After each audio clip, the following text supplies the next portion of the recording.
माँ, नाक नहीं खींचेंगी आप मेरा? नहीं।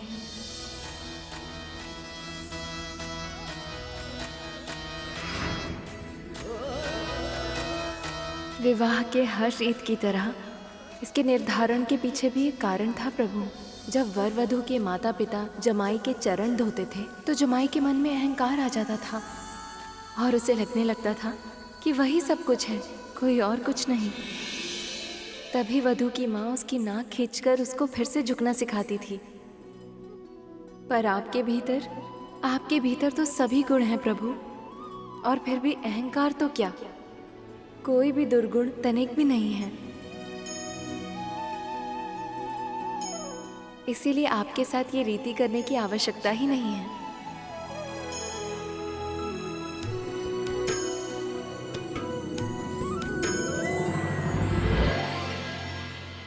आइए प्रभु।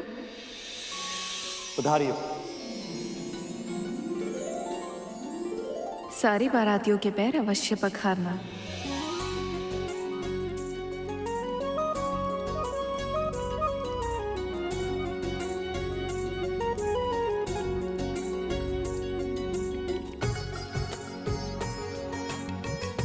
अरुण भी तो बारातियों के समक्ष ही होगा, किंतु वो है कहाँ?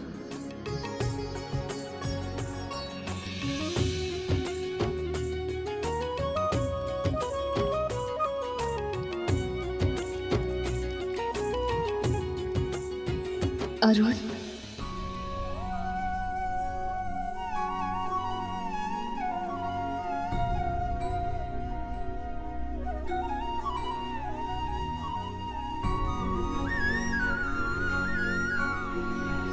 मैं कब से तुमसे मिलने की प्रतीक्षा कर रही थी। तुम्हें एक क्षण देखने के लिए कब से व्याकुल थी।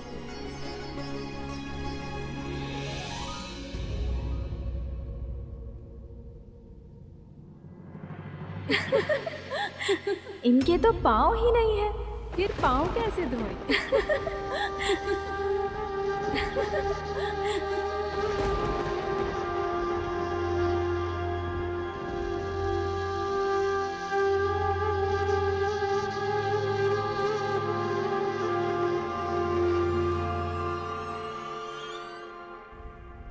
उत्साह की अधिकता में अपने कर्मों के फल भूल गई विंदा। सोचा है क्या कहेगी अरुण से, जिस पुत्र का पूरा जीवन तूने नष्ट कर दिया? कैसे करेगी उसका सामना? अब तो ऐसी मां निकली जिन्होंने अपने ही पुत्र पर ऐसा प्रहार किया।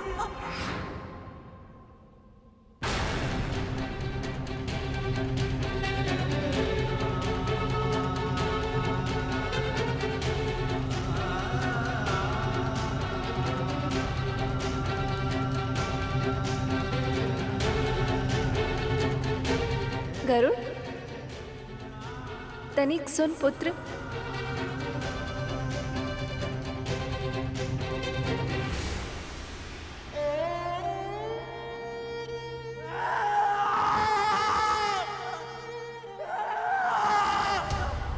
ये क्या किया आपने? ईर्ष्या के वश में अपने ही पुत्र को विकलांग बना दिया। इस महापाप के लिए मैं आपको कभी क्षमा नहीं करूंगा।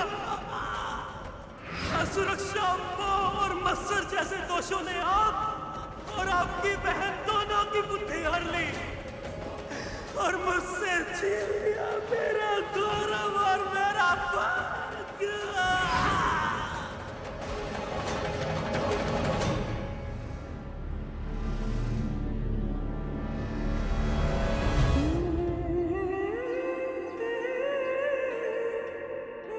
कुछ क्षण के लिए मुझे अकेले रहने दे गरुड़, जा यहाँ से।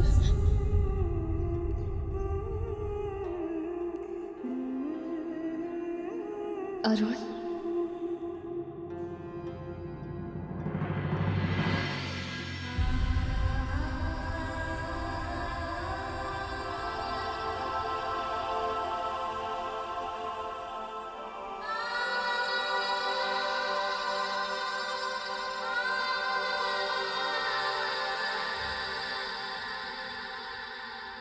अरुण,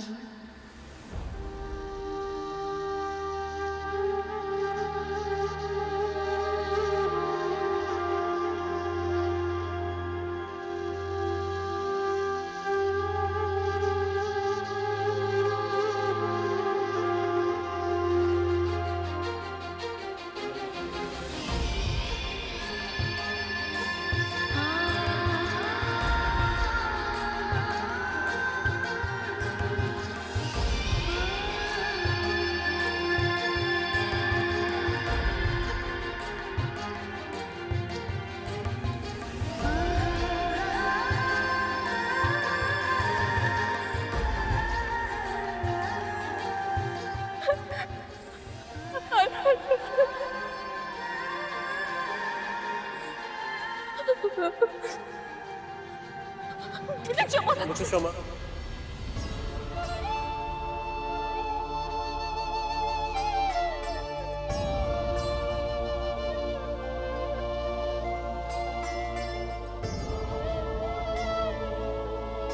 मेरे कारण आपका पूरा जीवन व्यर्थ हो गया माँ।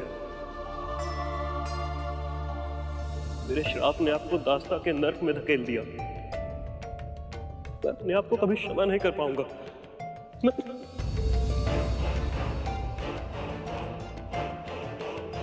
नहीं रुड, तेरा श्राप पूरी तरह से उचित था। मेरे कारण तू सदैव के लिए अर्थविकसित रह गया। यदि मैंने धैर्य रखा होता तो आज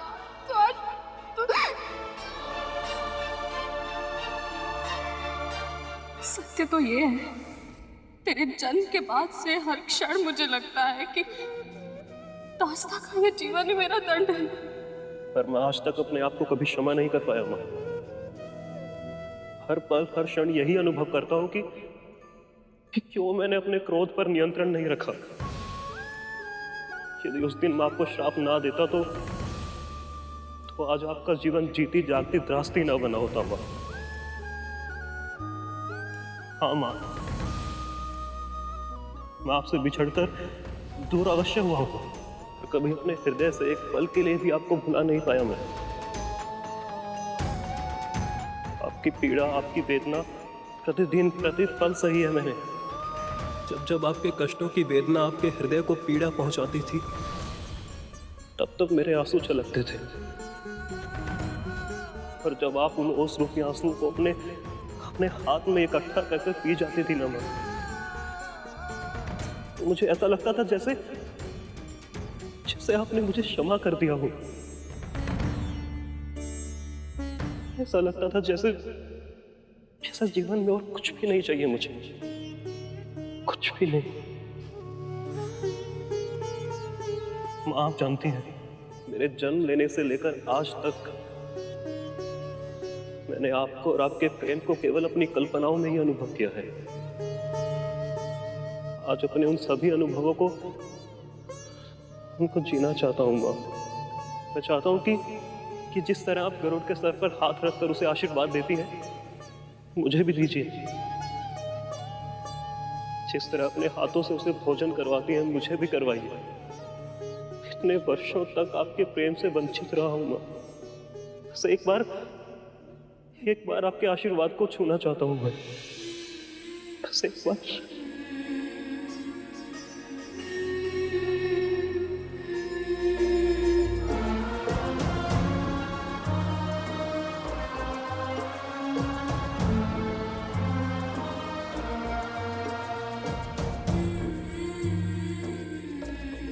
जानता है, गर्व है मुझे तुझ पर। अपनी शारीरिक कमी को तूने अपने उत्थान के मार्ग में अवरोध नहीं बनने दिया।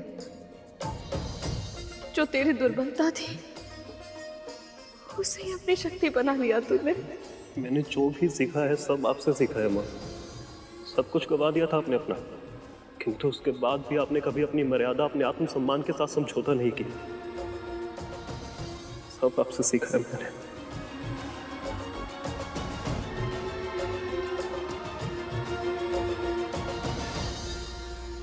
सत्य कहते हैं सब।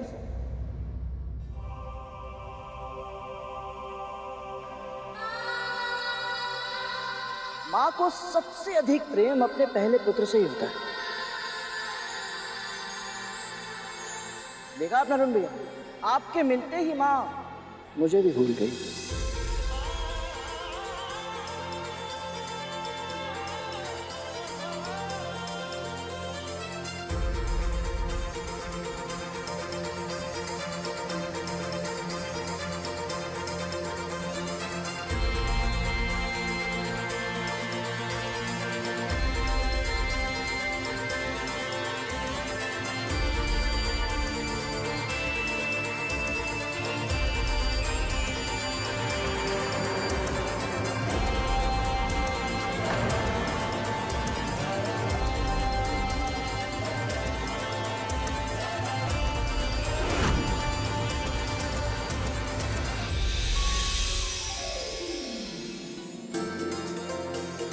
प्रभु विष्णु ने तुम्हें यहाँ जिस मंतव्य से भेजा था वो पूर्ण हुआ।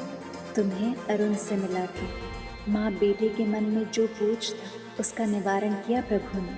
सही समय आने पर भगवान सदा अपने भक्तों की इच्छा पूरी करते हैं।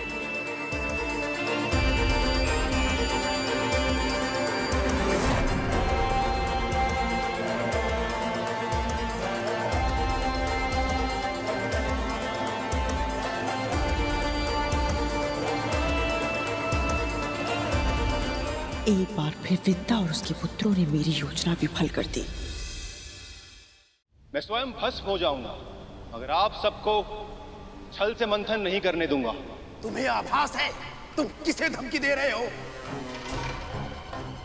महाराज के कोप से केवल तुम दोनों का ही विनाश नहीं, अभी तो तुम्हारे परिवार और संतान भी सदैव के लिए दुर्भाग्य के अंधेरों में खो जाएंगे।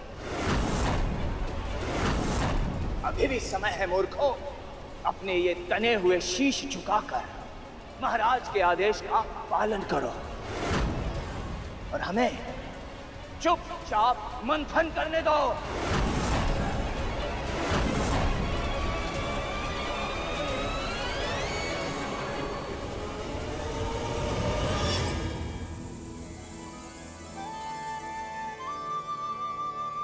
मामा श्री तो आ गए, किंतु मामी श्री कहाँ हैं?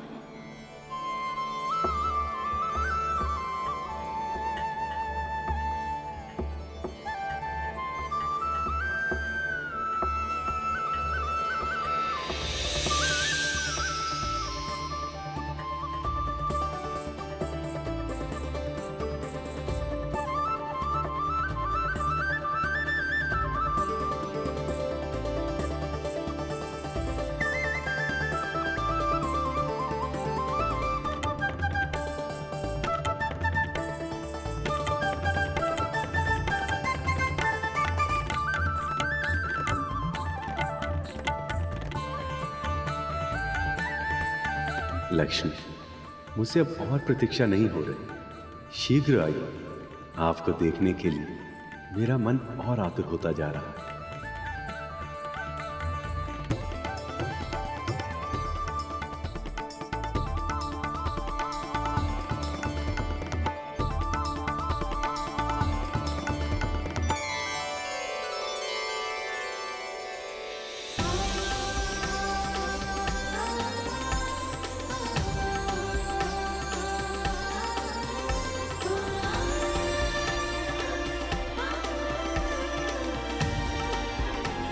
इस क्षण की प्रतीक्षा मैं कब से कर रहा था, जब आप सदा के लिए मेरी हो जाने के लिए मेरी ओर आएंगे।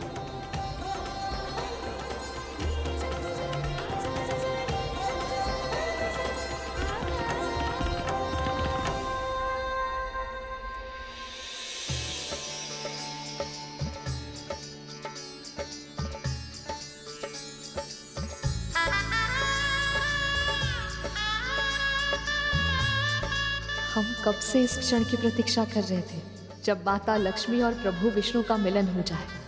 ये हमारा परम सौभाग्य है कि हम इस दिव्य मिलन के साक्षी बने।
रक्षा रक्षा कीजिए महाराज, रक्षा कीजिए।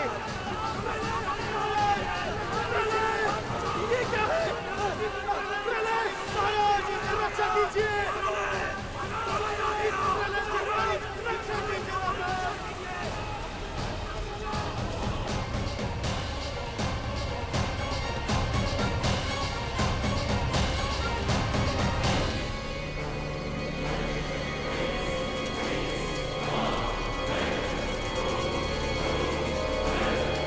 हम ये मंथन नहीं कर सकते। आपको भी सत्य का आभास हो ही गया महाराज।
लक्ष्मी नारायण की लक्ष्मी नारायण की लक्ष्मी नारायण की लक्ष्मी नारायण की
माँ, हम दोनों परमपिता विष्णु और शिव जी का आशीर्वाद प्राप्त करने के लिए तपस्या करने जा रहे हैं।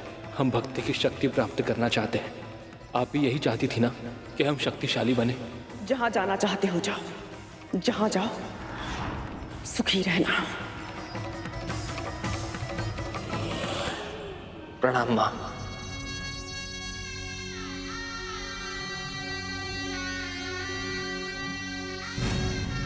तुम सुखी हो ना? आपके आशीर्वाद से परम प्रभु के चरणों में स्थान पा लिया मैंने।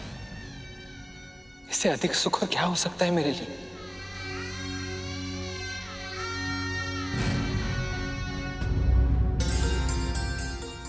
विद्या माँ,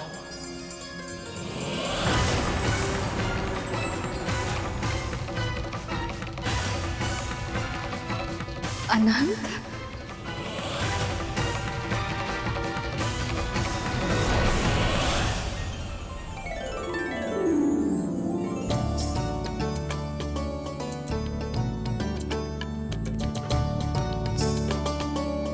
सदैव सुखी रहे, यशस्वी हो। जानते हो, जब से गरुड़ ने तुम्हारे बारे में बताया है, तब से तुम्हें देखने की इच्छा थी अनंत। मेरी भी बहुत इच्छा थी आपके दर्शन करने की माँ। मैं भले ही घर से दूर चला गया, पर आपका विचार मेरे मन में सदैव रहता है।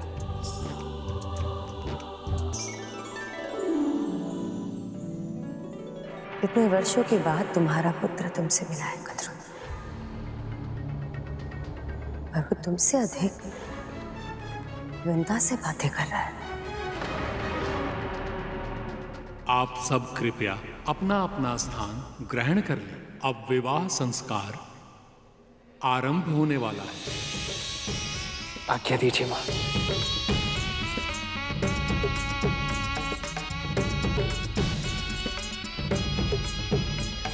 माँ, विवाह को संस्कार क्यों माना जाता है? क्योंकि विवाह कोई शारीरिक या सामाजिक अनुबंध मात्र नहीं है, आध्यात्मिक साधना का माध्यम भी है। दो आत्माओं का पवित्र योग है विवाह। जब दो प्राणी विवाह का संकल्प लेते हैं, वो अपने अलग अलग अस्तित्वों को समाप्त कर एक सम्मिलित इकाई का निर्माण करते हैं, ताकि वो दोनों जीवन और समाज के प्रति अपने कर्तव्य को दो गुणी निष्ठा के साथ निभा सकें, अपने अपने पक्ष के साथ साथ कुलों का उद्धार करते हुए अपनी अगली पीढ़ी को जन्म देकर संसार के चक्र को आगे बढ़ा सकें। विवाह वो बंधन है गरुड़, जिसमें बंधकर हम अपने माता पिता के ऋण को आंशिक रूप से चुका पाते हैं।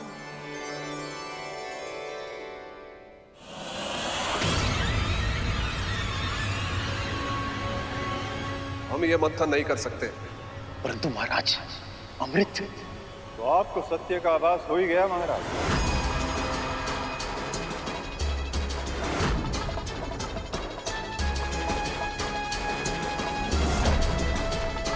गुरुदेव आप?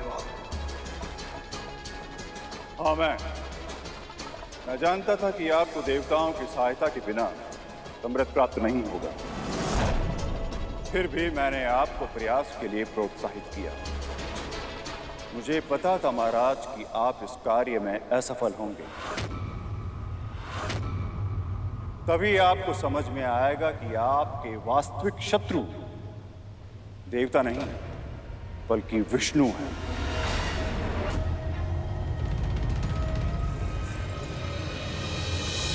जब देवता संधि का प्रस्ताव लेकर आए थे, तभी मैं समझ गया था कि ये विष्णु के अगले अवतार के प्रकट होने का समय है, और ऐसा होना असुरों के लिए संकट का कारण बनेगा।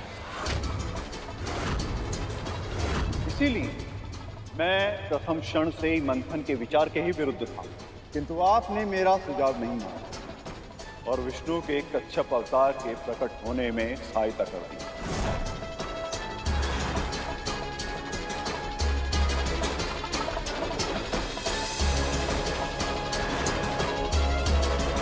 और इसी मूर्खता के कारण लक्ष्मी क्षीर सागर से वापस लौट आई।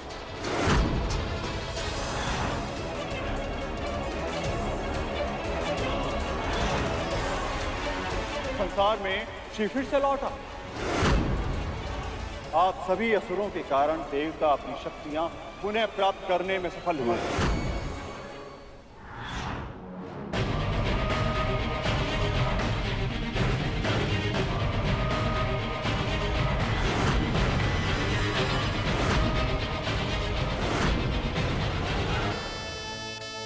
अग्निदेव, आरंभ कीजिए।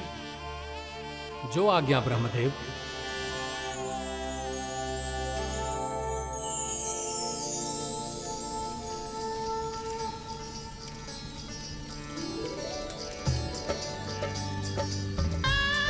ओम इंद्राय स्वाहा, ओम सोमाय स्वाहा, इदम सोमाय नमः इत्याज्य भागौ, ओम भुवः स्वाहा।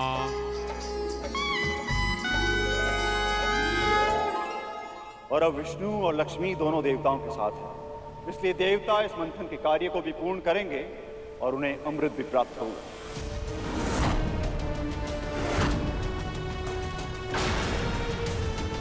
फिर चाहे ये मंथन असुरों के साथ पूरा हो या उनके बिना।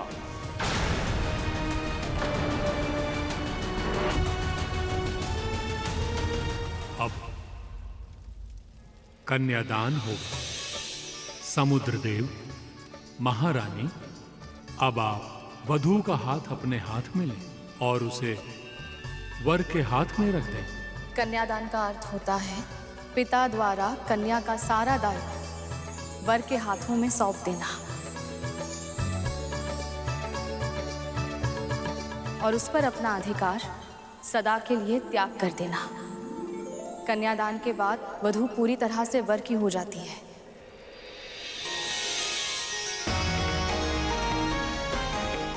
मैं भी सदैव आपका ही रहूंगा। ओम स्वस्ति न इंद्रो वृद्धश्रवाः स्वस्ति न पूषा विश्ववेदाः स्वस्ति न ताक्षर्यो अरिष्टनेमिः स्वस्ति नो बृहस्पतिर्दधातु। ओम शांति शांति शांति। देवी सरस्वती, देवी पार्वती, अब आप दोनों वर और वधू के बीच गठबंधन करें।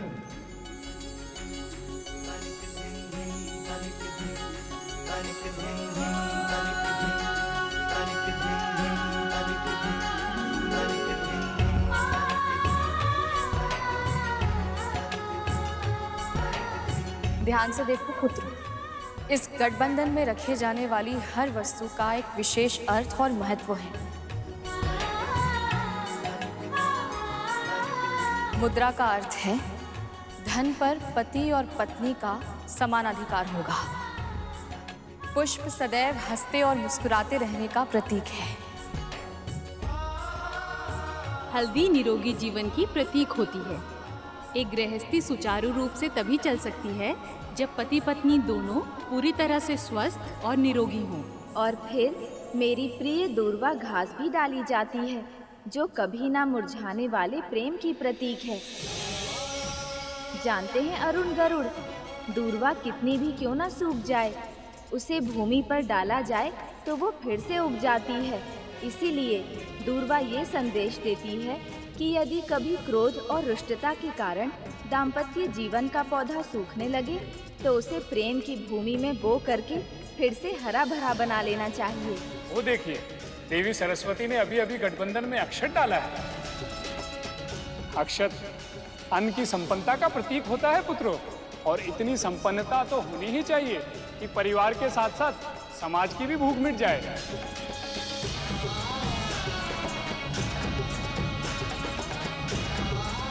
अब तो आप सदा के लिए मेरे प्रेम के बंधन में बंध गए। इस प्रेम बंधन में बंध कर मुझे संसार के सारे सुख प्राप्त हो गए प्रभु। अब से सदैव मेरा नाम लेने से पहले आपका नाम पुकारा जाएगा। अरे वाह, ये विवाह संस्कार कितना रुचिकर है। इसके हर छोटी बड़ी रीति के पीछे कितने संदेश, कितने विचार छिपे हुए हैं। बातों बातों में चूक मत जाना करो। अभी विवाह की सबसे महत्वपूर्ण रीति आरंभ होने वाली है। अब आप दोनों अपनी अपनी प्रतिज्ञाएं लें। आज से अपनी धर्मपत्नी को अर्धांगिनी घोषित करते हुए मैं इनके साथ अपने व्यक्तित्व को मिलाते हुए एक नए जीवन की सृष्टि करता हूं। अपने तन के अंगों की भांति ही मैं अपनी अर्धांगिनी की भी रक्षा करूंगा।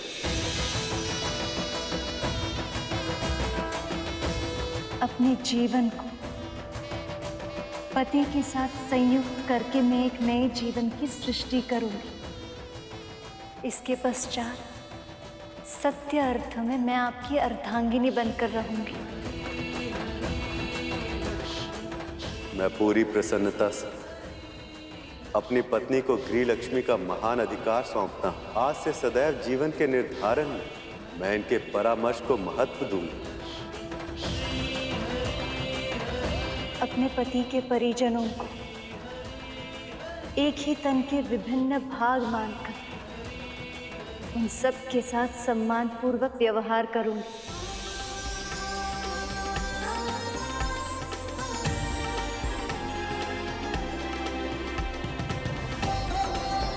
नारद, गरुड़, शेषनाग मेरे और श्री विष्णु के परिवार के अभिन्न अंग हैं। ये सब और मेरे सारे सच्चे भक्त ही तो हैं मेरा परिवार।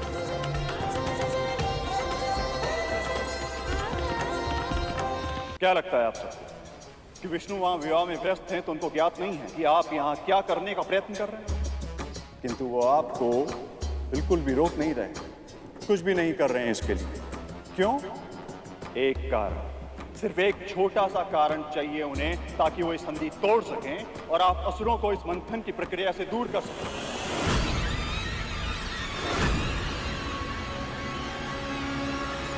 ताकि सारा का सारा अमृत देवताओं को प्राप्त हो सके।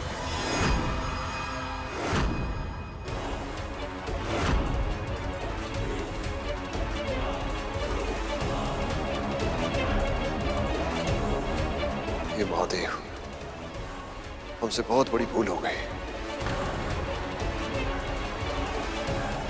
क्षमा करें गुरुदेव, हम तो कल्पना भी नहीं कर पाए कि हमारे विरुद्ध इतना बड़ा षड्यंत्र रचा गया।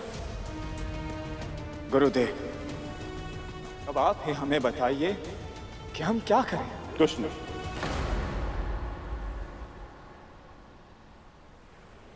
अब आप कुछ नहीं कर सकते, इसलिए जो संकल्प लिया है उसे पूर्ण करना होगा। विष्णु और लक्ष्मी का विवाह समाप्त होने तक की प्रतीक्षा कीजिए और उसके बाद पुनः मंथन के कार्य में जुट जाइए। और इस समुद्र मंथन के साथ साथ एक विचार मंथन भी अपने मस्तिष्क में हर क्षण करते रहिए कि असुरों को अमृत पहले कैसे प्राप्त हो।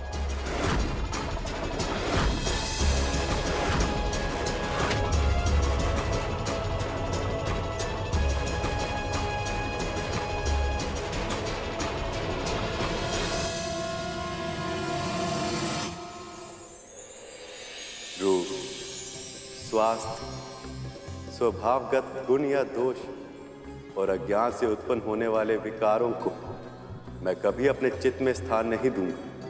उनके कारण असंतोष व्यक्त नहीं करूंगा। पत्नी द्वारा यदि कभी कोई भूल हो जाए तो स्नेहपूर्वक उसे सुधारते या सहते हुए मैं पत्नी के प्रति आत्मीयता बनाए रखूंगा।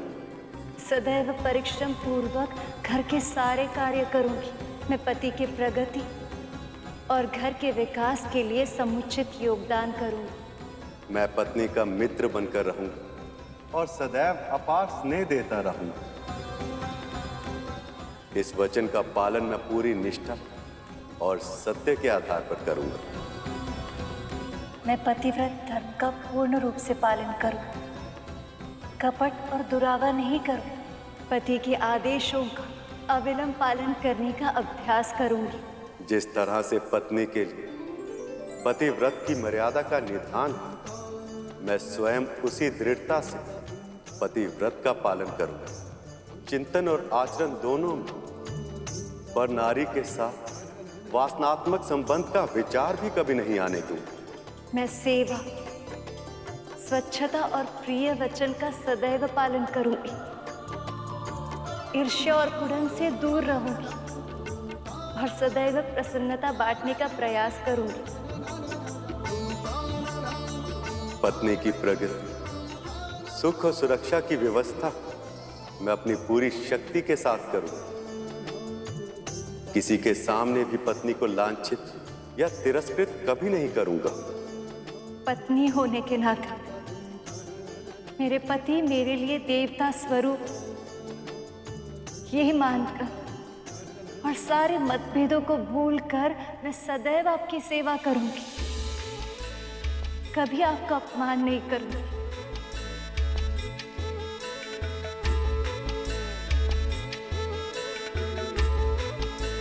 अब आप दोनों शिलारोहण के लिए खड़े हो जाएं।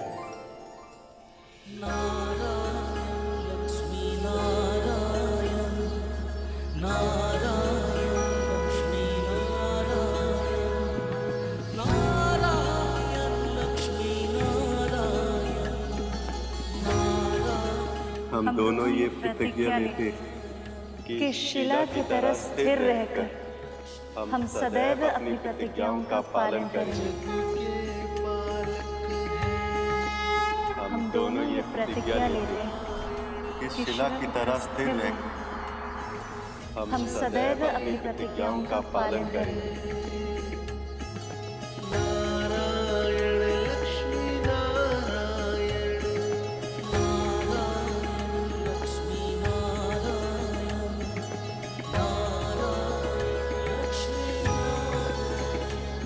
अब वर वधू अग्नि के समक्ष फेरे लेंगे।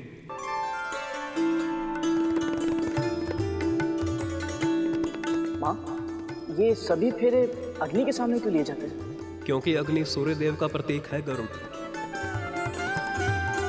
और सूर्य देव से अधिक इस संसार में घटित हर कर्म का साक्षी और कौन हो सकता है? सब कुछ देखते हैं सूर्य देव, इसीलिए उनको अर्थात उनकी प्रतीक अग्नि को ही साक्षी मानकर विवाह किया जाता है गरुड़। अद्भुत।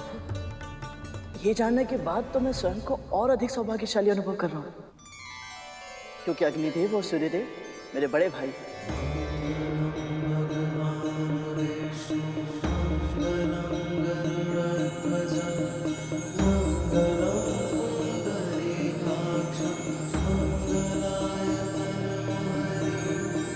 चाहे कैसी भी परिस्थिति क्यों ना हो, मैं आपसे कभी दूर नहीं जाऊंगी प्रभु।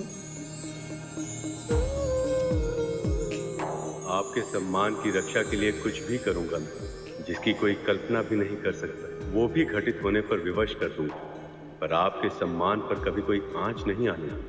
संपूर्ण सृष्टि में सबसे अधिक महत्वपूर्ण मेरे लिए अब एक ही वस्तु है प्रभु, आपकी प्रसन्नता। अरुण, गरुड़, देखो, इस संसार में पुरुष से अधिक महत्व नारी को दिया जाता है। इसलिए पहले 4 फेरों में नारी का स्थान आगे होता है। मैं सदैव अपने सुख से अधिक महत्व आपके सुख को दूंगा। अपनी आवश्यकताओं से पहले आपकी आवश्यकताओं का ध्यान रखूंगा। आपका हर्ष उल्लास अपनी प्रसन्नता से भी अधिक महत्वपूर्ण होगा मेरे लिए। संतुलन बनाए रखने के लिए अंतिम के 3 फेरों में पुरुष को आगे बुलाया जाता है।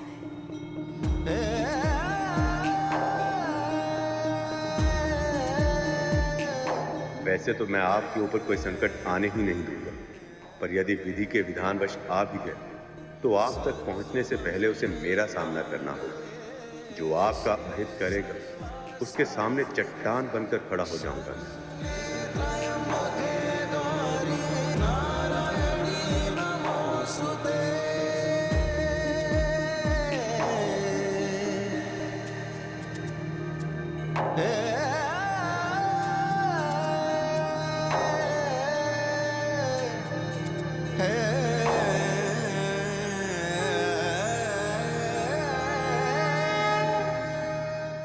अब सप्तपदी की रीत की जाएगी। सप्तपदी? ये क्या होता है माँ? सप्तपदी का अर्थ होता है वर और वधू का एक साथ 7 पग चलना। ये 7 पग विवाह की लंबी यात्रा पर ठीक से चल पाने के लिए अनिवार्य होते हैं गरुड़। प्रथम पग अन्न की वृद्धि के लिए होता है। अन्न का उत्पादन, अन्न की रक्षा और अन्न का सदुपयोग जो कर सकता है वही सफल गृहस्थ हो सकता है।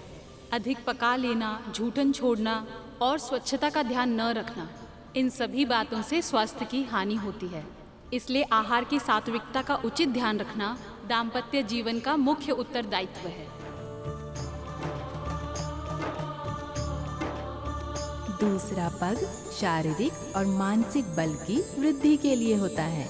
व्यायाम, परिश्रम, उचित और नियमित आहार विहार से तन का बल स्थिर रहता है। अध्ययन और विचार विमर्श से मनोबल बढ़ता है। जिन प्रयत्नों से दोनों बल बढ़े, पति और पत्नी समर्थ, स्वस्थ और सशक्त बने, उनका उपाय सोचते रहना चाहिए। तीसरा पग धन की वृद्धि के लिए होता है।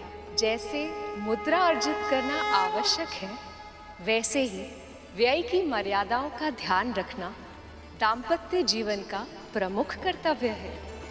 चौथा पग होता है सुख की वृद्धि के लिए।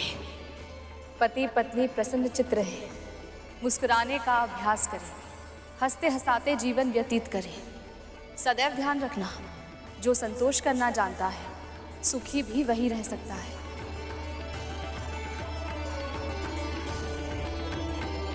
पांचवा पग परिवार पालन की नीति सिखाने के लिए होता है। छोटे बड़े सभी के साथ उचित व्यवहार किया जाए। आश्रित पशुओं, सेवकों, और दासों को भी अपने परिवार का अंग माना जाए।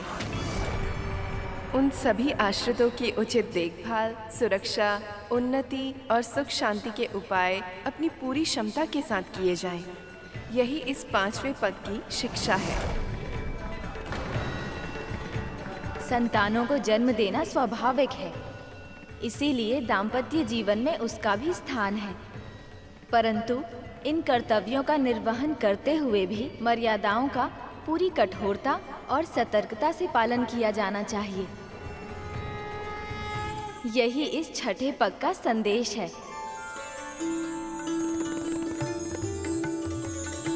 और ये 7वां पग मित्रता को स्थिर रखने और बढ़ाने के लिए होता है।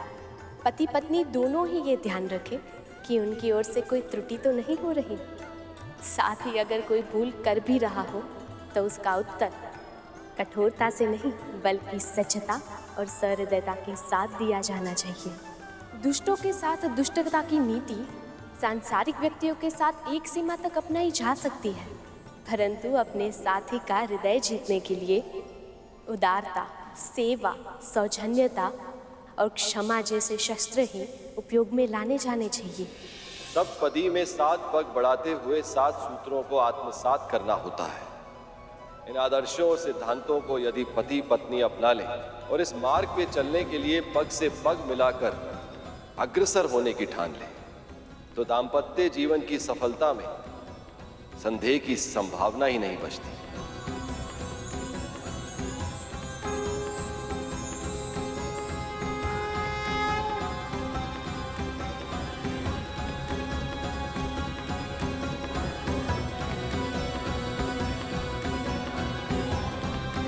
सप्तपदी होने के बाद ही अर्धांगिनी को वामांगी का अधिकार प्राप्त होता है।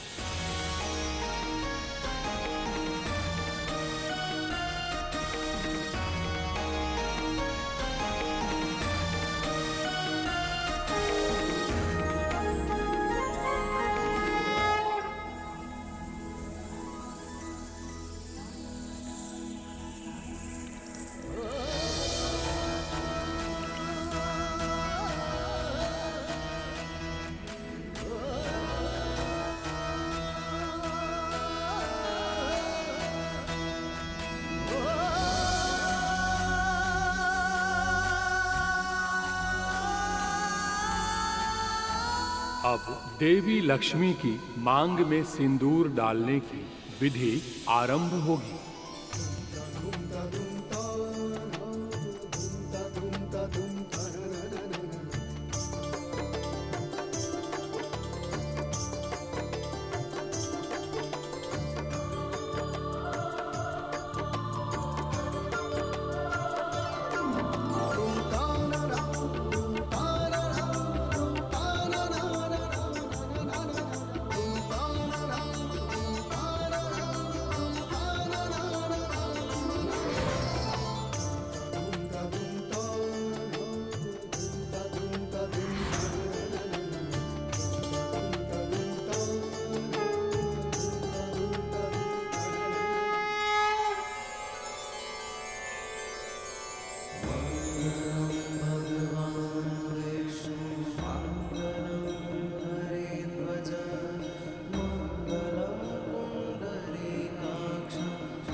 जानते हो सिंदूर मांग में क्यों भरते हैं?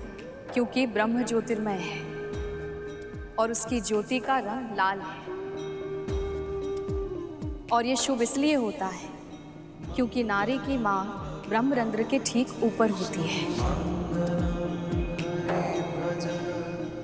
स्त्रियों का ये स्थान बहुत कोमल होता है, इसलिए यहाँ सिंदूर भरने से स्त्री के तन में विद्युत तरंगें नियंत्रित रहती हैं।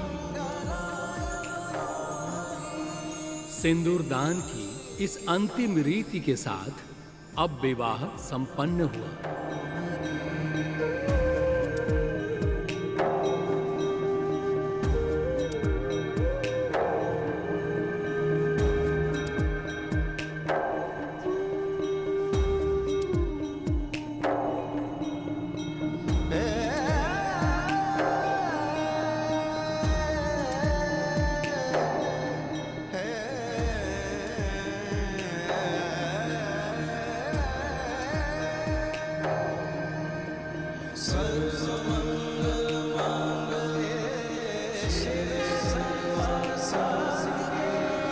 इस विवाह और इस दृश्य को देखकर मेरा जीवन धन्य हो गया।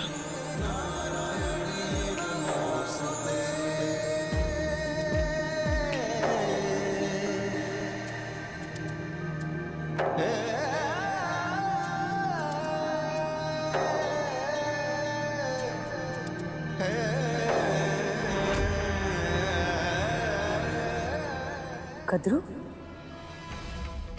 तुम्हारा मुख क्या हुआ? तुम इतना आश्चर्यचकित होकर क्या देख रही हो? क्या हुआ मेरे मुख को? कद्रू, तुम्हारे चेहरे के दाग। क्या हुआ है? बोलो। कद्रू, वो लुप्त हो गए।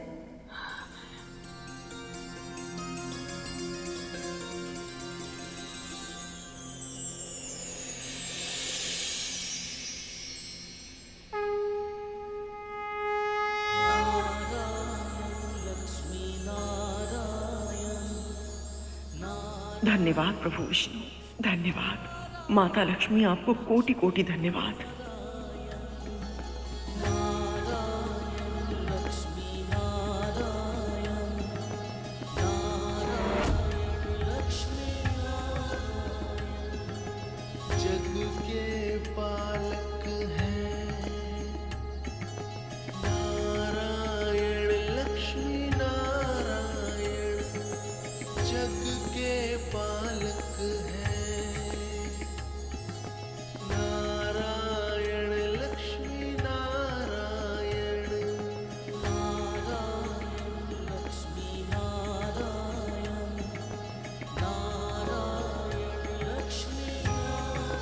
लगता है आप समझी नहीं असुर माता।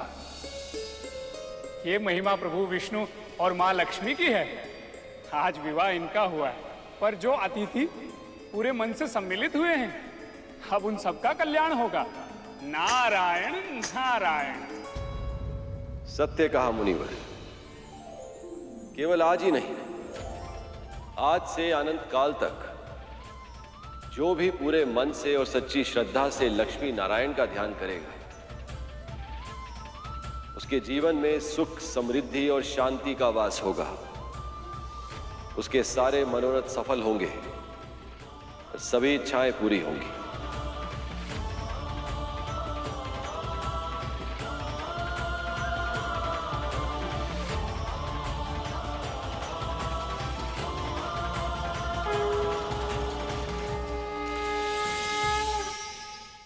मेरी तो बस एक ही इच्छा है, मेरी संतानों को अमृत मिल जाए और वो सर्वशक्तिमान बन जाए।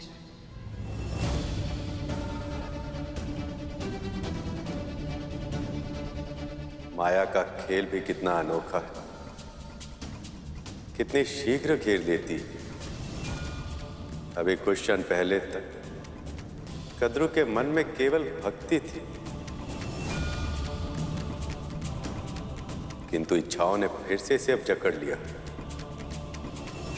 पर प्रभु, जब तक ये अपने दोषों से मुक्त नहीं होती, विंता और गरुड़ अपने दासित्व से मुक्त कब होंगे?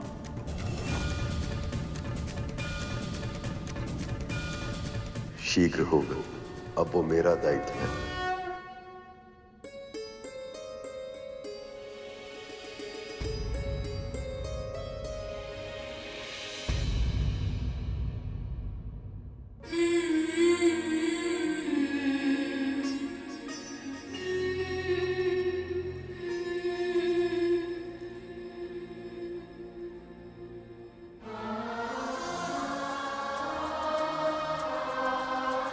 रो क्यों रहा है तू? मुझे दासी के इन वस्त्रों में देखकर? ये तो होना ही था ना गरुड़। परंतु क्यों मां? जब प्रभु विष्णु और माता लक्ष्मी के आशीर्वाद से बड़ी मां के मुख के धब्बे हट सकते हैं, फिर हमें दासत्व से मुक्ति क्यों नहीं कर? किसी और को क्या मिला है और हमें क्या नहीं मिला, ये सोचना व्यर्थ है। मैं अपने जीवन में ये भूल एक बार कर चुकी हूँ, जब मैंने अपने सौभाग्य से प्रसन्न होने के स्थान पर अपना ध्यान कद्रू दीदी के सुख पर केंद्रित कर दिया था, जिससे मेरे मन में ईर्ष्या के महापाप ने जन्म ले लिया था। गरुड़, मैं नहीं चाहती तो भूल कर भी वही भूल फिर से दोहरा दे।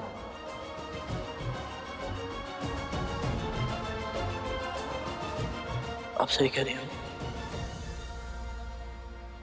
तू चिंता मत कर गरुड़,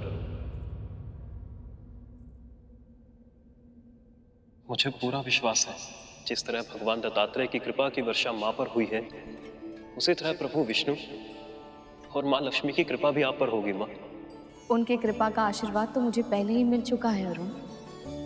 इतने अच्छे, इतने संस्कारी दो पुत्र जो दिए हैं उन्होंने मुझे।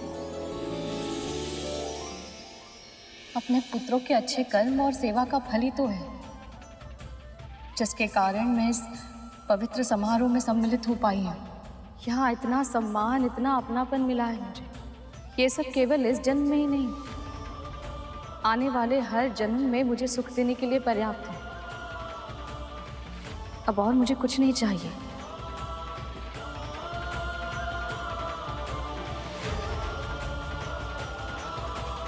जब आपके सुख का दायित्व स्वयं प्रभु विष्णु के लिए है, तो अब कोई संकट, कोई पीड़ा आपको छू नहीं पाएगी।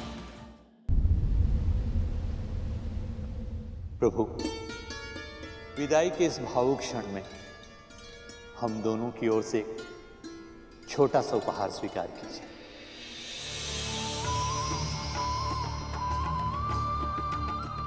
इसकी कोई आवश्यकता नहीं है पिताजी।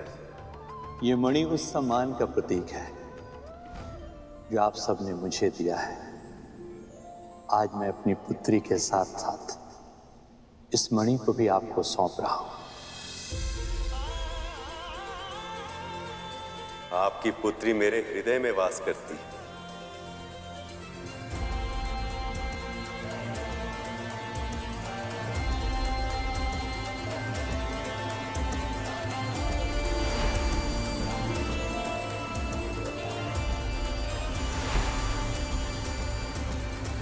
इसलिए आज से इस मणि को मैं अपने हृदय के निकट धारण करूंगा, ताकि देवी लक्ष्मी को अपने माता पिता की निकटता का आभास सदैव होता रहे।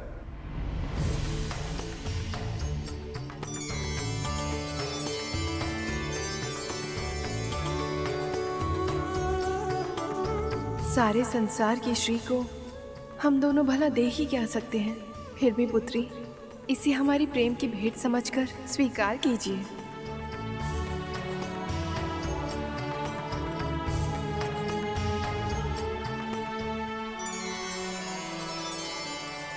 बड़ी विचित्र बात है ना, सारा संसार जिस लक्ष्मी देवी को पाने की चेष्टा करता है, आज मैंने उनका कन्यादान किया है।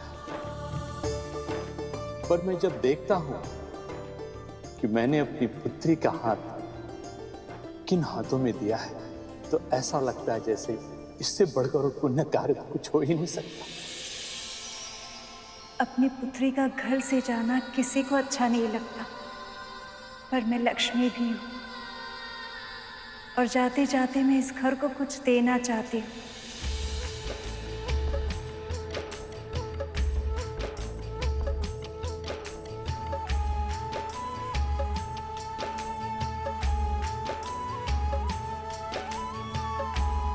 ये खिल प्रसन्नता का प्रतीक है जो मुझे इस घर ने दिया है।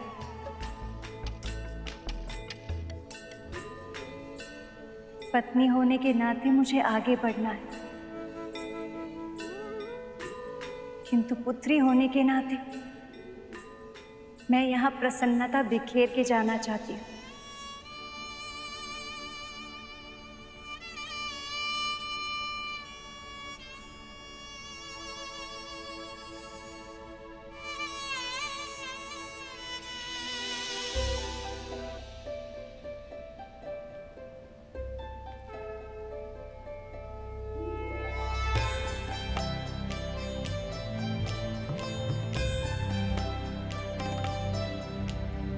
सुनत वंदित सुंदरी माधवी चंद्र सहोदरी है ममाए, मुनि गण वंदित मोक्ष। जिसका पुत्र स्वयं स्वर्गाधिपति हो, उसे किसी के सामने झोली फैलाने की क्या आवश्यकता। सद्गुण वर्षिणी शांति युते, जय जय है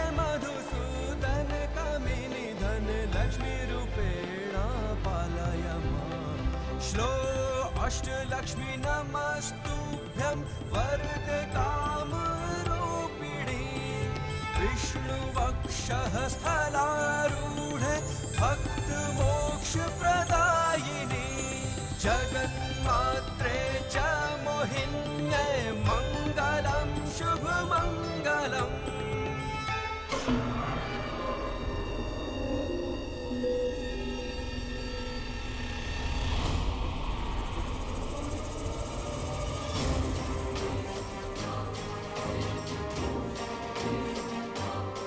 बस एक था ना, इससे क्या होगा?